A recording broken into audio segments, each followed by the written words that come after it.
I believe the most powerful force in the world is to be consistent with the thoughts, ideas, concepts, and beliefs you hold to be true about yourself. And that is what identity is. Identity is the governor on every single area of your life. It literally sets the temperature for all of the conditions of your life. Shakespeare has this incredible quote that says, "We know what we are, but not what we may be."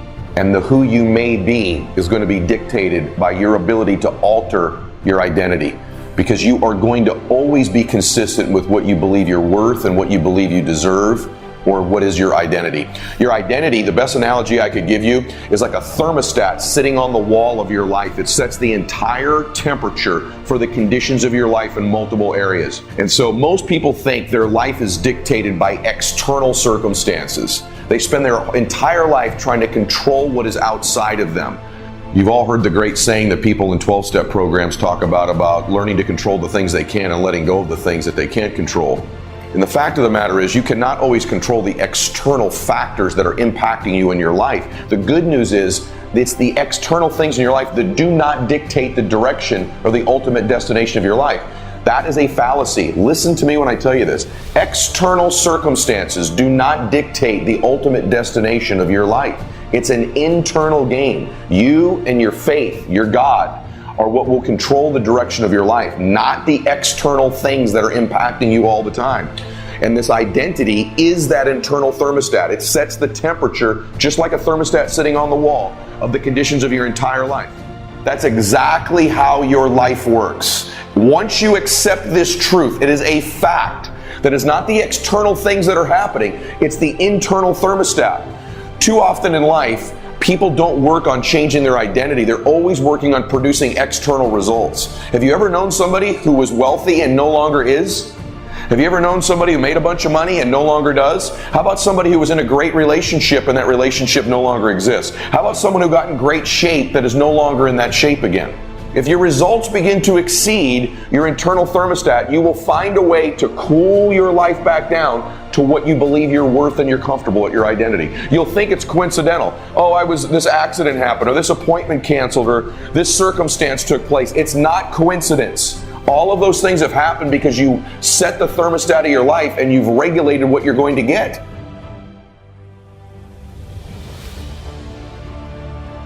It's not what happens that determines the major part of your future. It's not what happens. What happens, happens to us all. He said the key is what you do about it. It's not what happens, it's what you do about it. And he said if you will start that process of change, do something different the next 90 days than you did the last 90 days, like picking up the books to read. Do something different, like the new health disciplines, relationship with your family, whatever it is, doesn't matter how small it is. You'll start doing different things with the same circumstances. Since we cannot change the circumstances, but we can change ourselves. We can change what we do. What you have at the moment, you've attracted by the person you've become. Few little simple principles here. Once you understand these, it starts to explain so much. Now, sometimes it's a little tough to take, blaming yourself instead of the marketplace, taking responsibility instead of putting it off on someone else. That transition sometimes is a challenging mission.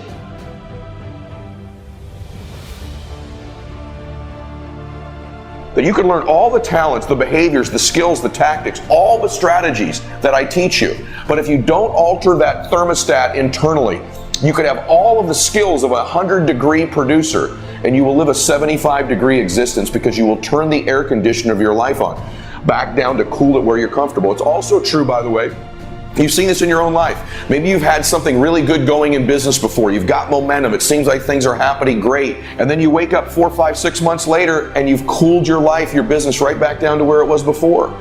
Maybe you'd saved some money at one time and then coincidentally your car broke down or a bill happened or there was a run of birthday parties and all of a sudden that bank account's back to where it always was. It's not coincidental. You've cooled the conditions back down again. And so you've seen this happen. Maybe you got in great shape at one point, but your identity wasn't that fit a person, and you've cooled it back down to about what you're comfortable being.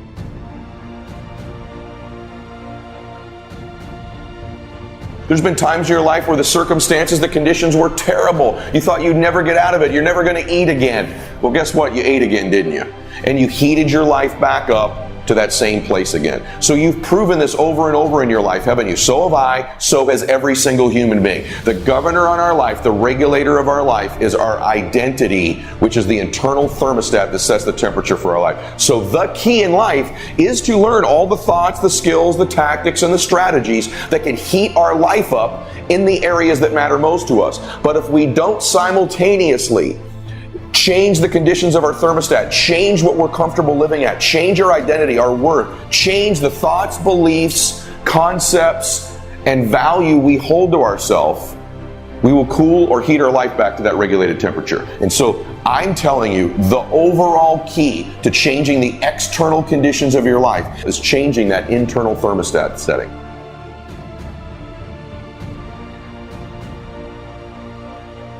If you will change, everything will change for you. You don't have to change what's outside. All you've got to change is what's inside.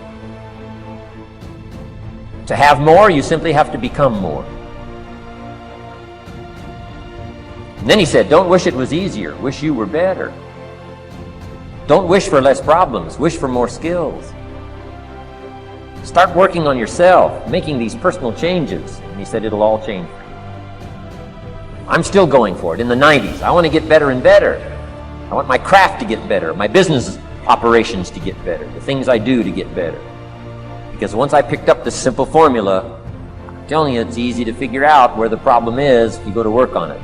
Learn to work harder on yourself than you do on your job. He said, if you work hard on your job, you'll make a living. If you work hard on yourself, you can make a fortune.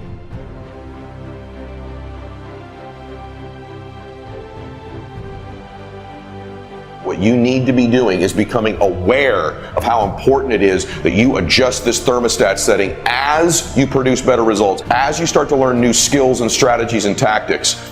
See, you can move from an average business into an extraordinary business with incredible opportunity, but you will produce the same results you're getting in the average business if you don't change that thermostat setting up to 95 or 100 or 120 degrees of what you believe you're worth, the thoughts, concepts, and beliefs you hold true to be about yourself. The most powerful way and the easiest way to change your thermostat setting is by adding people to your circle, very close proximity, that live at a higher temperature in that area than you do.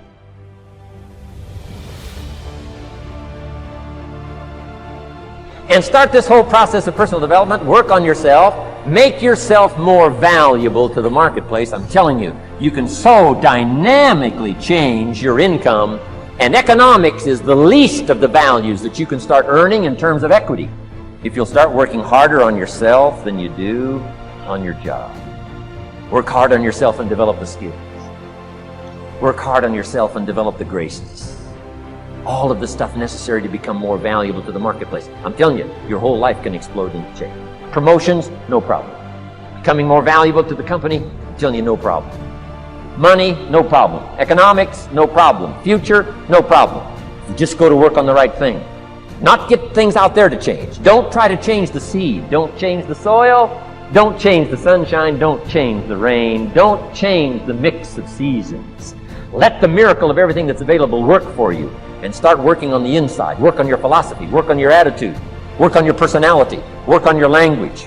Work on the gift of communication. Work on all of your abilities. And if you'll start making those personal changes, I'm telling you, everything will change.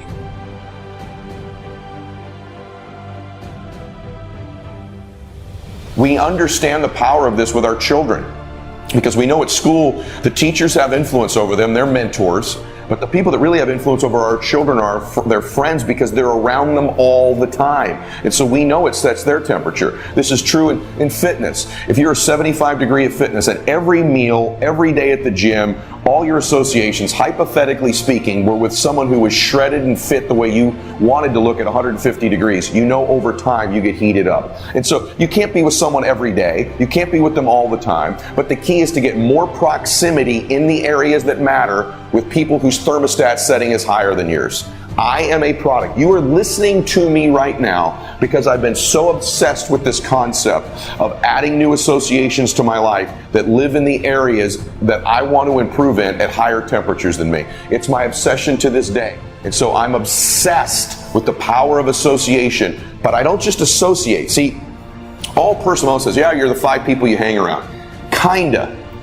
You really are the 5 to 10 people you hang around if you're conscious all the time of studying them, of observing them, of asking questions, of the fact that you should be altering your thermostat setting.